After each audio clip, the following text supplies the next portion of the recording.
Right now, my maybe not super optimistic read is that our governance systems and kind of social systems are not set up well to ensure that these technologies are going to follow a development trajectory that is broadly in service of humanity.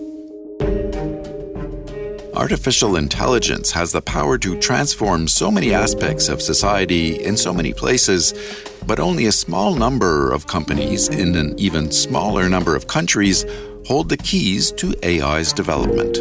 And if you're the company that's building these technologies, what should you be aiming to try to do? Recognizing that once it leaves your doors, you really don't have a huge amount of control as to whether somebody uses that coaching tool in a way that's possibly punitive to their staff. You kind of don't see it after a while. So that small number of big companies have recognized AI's potential ethical shortcomings and formed the Partnership on AI, which came up with some guidelines. Our hope is that with this tool, people at least who are excited about taking action on these issues and creating positive interactions between AI and workers and introducing AI into their workplaces and into their places of employment in ways that workers welcome and are excited to use, that this is a really helpful starting point for them. My name is Stephanie Bell, and I'm a senior research scientist with the Labor and Economy program at the Partnership on AI. The Partnership on AI is a multi-stakeholder organization made up of industry, civil society, and academic participants interested in making sure that artificial intelligence creates broadly shared benefits in society. And my work has focused on both understanding impacts on workers and trying to find ways for companies that create AI products, as well as companies that use those products, to find ways to do so that are, broadly beneficial to workers and create, widespread prosperity, rather than, I think, some of the more concerning paths that we've all probably seen about in the headlines. So I was struck reading your research by how clearly you make the correlation between economic inequality and democracy, because we hear a lot about those two things independent of each other, but much of your work seems to be founded on that thesis that the two are very closely linked. Why is that theme so prominent in your work in artificial intelligence? In the literature on economic inequality and democracy, there's some interesting research taking a look at sort of where the causal effects or what the causal relationship looks like. Mm-hmm. We know empirically that relatively lower levels of economic inequality tend to be tied to higher measures of, sort of different aspects of democracy and democratic robustness.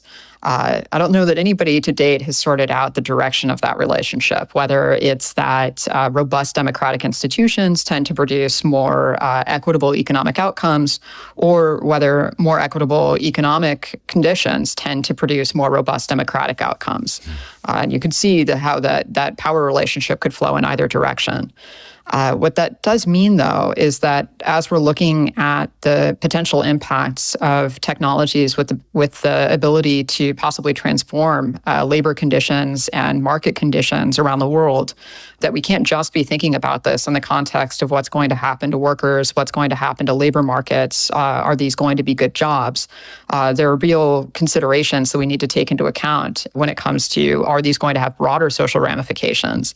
And depending on sort of the directionality of that relationship I was just talking about, is there the potential for harms to economic equality to become self-reinforcing with harms to democracy as well? So what is it about AI that you think undermines democracy? So best as we can tell, the way that the current trajectory of artificial intelligence is on is one that is likely to displace a large number of tasks that people currently perform in the context of, gainful waged employment, without creating a sufficient set of replacement tasks that are equally well compensated or, equally present in a given economy. So recent research, for instance, led by Daron Acemoglu of MIT and a number of his collaborators, has really focused on this sort of task displacement, task reinstatement dynamic, looking at kind of the more recent turn in personal computing since 1986. already we're seeing, even in that data, the fact that a lot of inequality within American society anyways has been attributed to technological progress and technological use in workplaces. The AI revolution, provided it arrives, of course, and provided it turns up in the ways that all of us are predicting. And of course, that's definitely a subject of debate. Looks like it is going to have a similar effect, but in a much more aggressive fashion, especially when a lot of these technologies are pretty intentionally being created in a way that displaces human labor. You can kind of see the cascading supply and demand effects play out. You can see that cascading effects on, returns to skills and human capital, and the ways that that might not go so well for people who have spent their whole lives accumulating skills that can now be completed by algorithms or robots. It creates a lot of, I think, cause for concern and need for policymakers as well as other concerned parties to really keep a close look on what's happening and intervene as needed.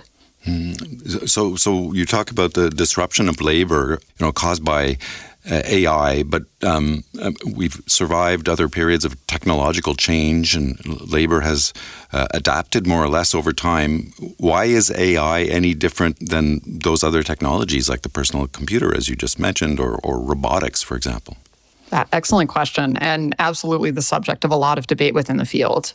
Some folks would certainly argue that, much like the personal computer, you might see increases in inequality, as we have seen, but not sort of, the wholesale ramifications of job displacement that some of the more pessimistic, predictors are looking at.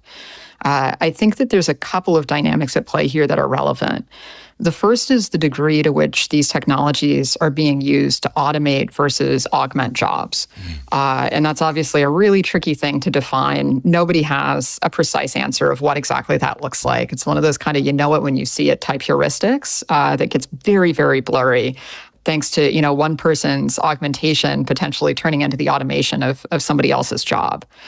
I think that sort of dynamic and the degree to which we are building technologies designed to replace human labor versus designed to complement human labor is one aspect of the puzzle that we need to look out for.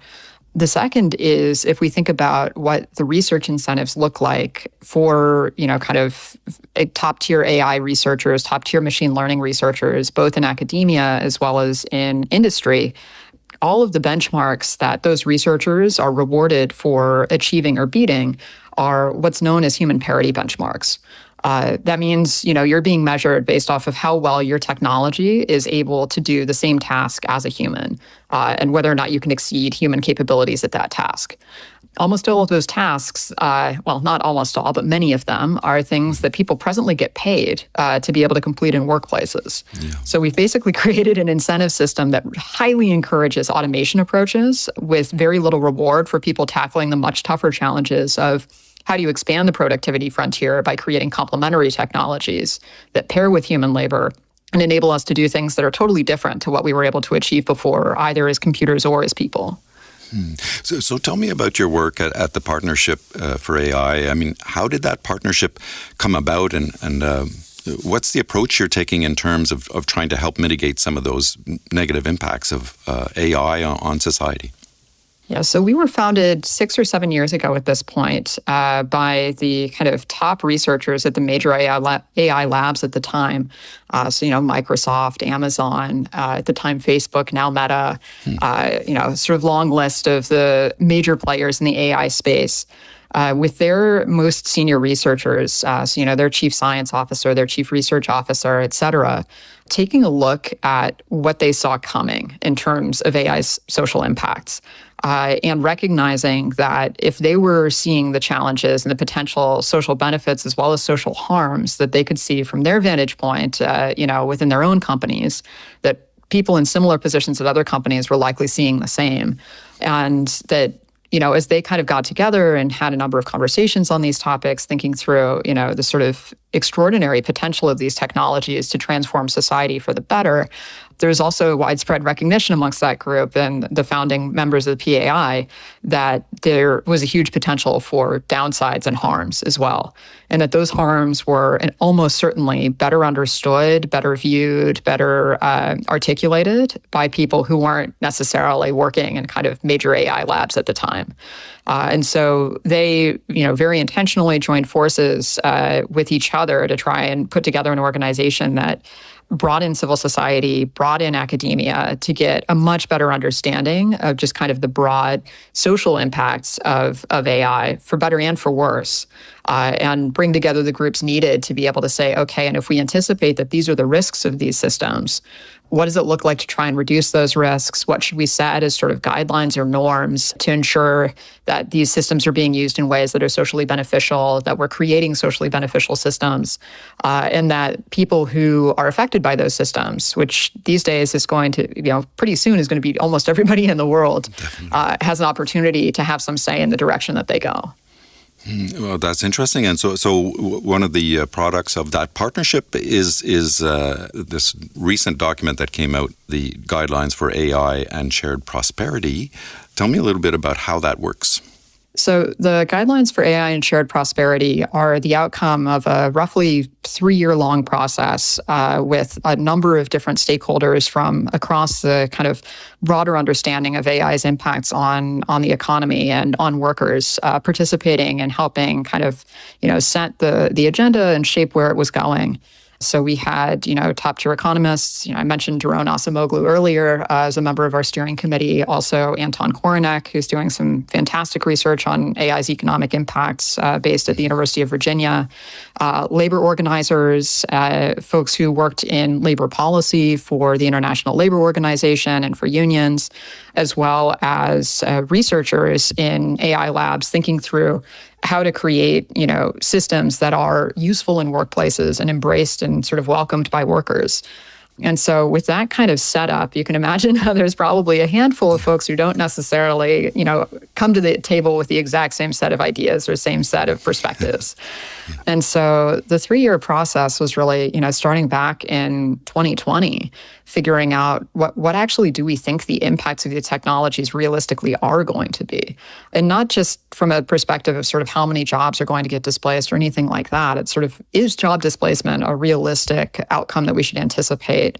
What kinds of job quality impacts should we be paying attention to when it comes to things like, physical harms to workers, mental stresses and mental harms to workers, loss of autonomy and freedom within kind of a job context, all of these things that, when we look at what counts as a quote unquote good job, we all really appreciate having in place. How is AI shaping potential changes there? And so, kind of over the course of the last 3 years, we went from defining what the issue set could look like to really getting deep and understanding some of those perspectives, talking with workers about how AI use in their jobs is affecting their well-being and what their perspectives on it are, modeling out the supply and demand effects to create a sort of theoretical model to anticipate some of those job displacement outcomes. And moved from there to be able to say, okay, if this is what's actually on the table in terms of potential social change, some of which we'd really embrace, right? Who doesn't want more free time and who doesn't want to get rid of, sort of boring tasks in their job, provided they're able to still earn a living that they see fit for themselves and their lifestyle and have the freedom to do as they wish to bring happiness into their own lives. How do we create guidelines for all of the different actors with a role in making that happen to help them understand how to navigate this extremely new moment in artificial intelligence? And so that's what the guidelines are, is, a set of, both a high-level job impact assessment to help companies understand and help AI using organizations understand what impacts on workers might be, as well as a set of responsible practices to guide the use of these technologies in a way that is ultimately, beneficial for workers and beneficial for labor markets. So you've studied different aspects of human society over the years. You're a doctor of philosophy with degrees in development studies and anthropology, and you're currently focused on how the economic impact of AI will play out. Do you find yourself drawing from all those degrees, all your knowledge in your work today, like when you're putting these guidelines for AI together, for example? Yeah, absolutely. I think the anthropology side of my academic training and background is a huge part of, I think, what I bring to this work, thinking about how these different tools interact with the systems that the social systems we've created, how people interact with them, and what those kind of patterns and behaviors might look like. Lots of different anthropology angles here, even just from the angle of making sure that we're actually talking to workers to understand what they think about all of this. It's one thing for all of us to be speculating on the behalf of, some occupation or some group of workers. But inevitably, they know things much better than anybody from the outside will, right? They're the subject matter experts in their own roles. And so having a chance to kind of spend time with them and get their perspectives and their understanding through their own eyes has been a hugely helpful part of trying to understand this broader set of issues. And of course, all of the talk that I've been offering so far about things like supply and demand effects and complementarity, as your listeners would know, economics is obviously a very important part of this too. Definitely. So I'm reading this really good book by Brian Christian called The Alignment Problem. I don't know if you've read it or not. It's very interesting, and it's all about how AI is flawed at its core because of the inherent biases of the source information it uses for its own evolution. And so as much as things like the guidelines, your guidelines can help mitigate some of the shortcomings of AI, can we ever fix the inherent biases of AI, or is that horse out of the barn at this point? Ooh, this is a very fun, very sci-fi kind of question. I think what you're describing there would be building some form of superintelligence, because you'd have come up with a system that is more capable of understanding human needs, what would be beneficial for people than we are ourselves. That, I think, has its own attendant set of concerns. I've seen some of these movies. They don't play out well for humanity necessarily. But I do think that absolutely, Brian is widely respected in the field with good reason. It is a huge problem to figure out how exactly do you create a universal technology system that has actual values baked into it. Very different than electricity. Electricity has current. That's what's going on there. And you can decide whether you want to use it or you don't want to use it. But you don't have to worry that it might be in conflict with your, personal philosophy or religious beliefs or social values. In this universe, this is exactly what we're trying to figure out. How do you create, is it even possible to create an AI system with universal alignment? I think if it was, somebody might have already figured out how to do it, but I'm glad there's a lot of very smart and motivated people working on exactly that question. And to your previous question about the role of things like social anthropology or sociology in these questions, I think that's going to have to play a really big role in that as well. And so finally, what do you think all this means for development? You've worked in development. You're still involved in development to a certain degree. What does AI mean for all this, not only for the development of countries, but for our own human development? Our own evolution as humans. Where do you think AI is taking us? Right now, my maybe not super optimistic read is that our governance systems and kind of social systems are not set up well to ensure that these technologies are going to act in, sort of going to be used and going to kind of follow a development trajectory that is broadly in service of humanity. You've got a situation where a small number of companies in an even smaller number of countries are largely in charge of the development trajectory of these. But the technology itself is capable of hopping borders extremely easily and quickly. What that means is that you've got kind of a relatively narrow understanding of humanity, relatively narrow swath of humanity, making choices that have a lot of really broad impacts for everybody else, and without sort of systems in place to ensure that those are going to actually create positive or beneficial outcomes.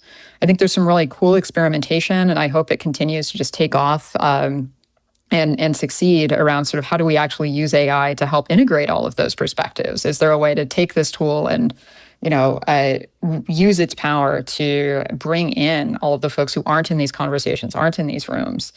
But right now, the sort of way that these technologies are, incentivized and governed, doesn't have a lot of room for thinking through what the impact of call center workers in India and the Philippines looks like when somebody's trying to put together something to lower costs in Salt Lake City. There's millions of jobs or casualties potentially of that software, despite the fact that that was not the aim of the person who was building it. Trying to think through what that looks like on an international perspective means that we need to start, I think, collaborating internationally and with a lot more intentionality and seriousness of including lower and middle income countries in those conversations than has been true to date. They may not be the places where these technologies are being developed most of the time, although there's some really cool exceptions out there in places like South Africa, Vietnam, et cetera. But they are places that are going to be affected by it. And for us to ensure that that sort of broader set of impacts is something that we are on board with, not just in those sort of small number of countries or small number of companies, but, all 8 billion of us.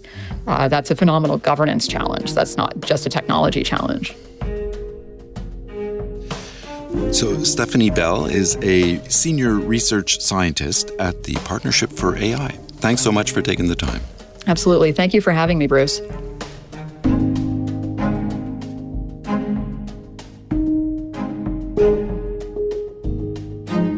Stephanie Bell led the creation of the guidelines for AI and shared prosperity. You'll find them at partnershiponai.org. And be sure to check out the December edition of the IMF's Finance and Development magazine for a deep dive in how artificial intelligence is changing our economic lives. Go to imf.org/FND. And you can hear more IMF podcasts on Apple Podcasts or wherever you listen. You can also follow us on X, what used to be Twitter, at IMF_podcast. I'm Bruce Edwards. Thanks for listening.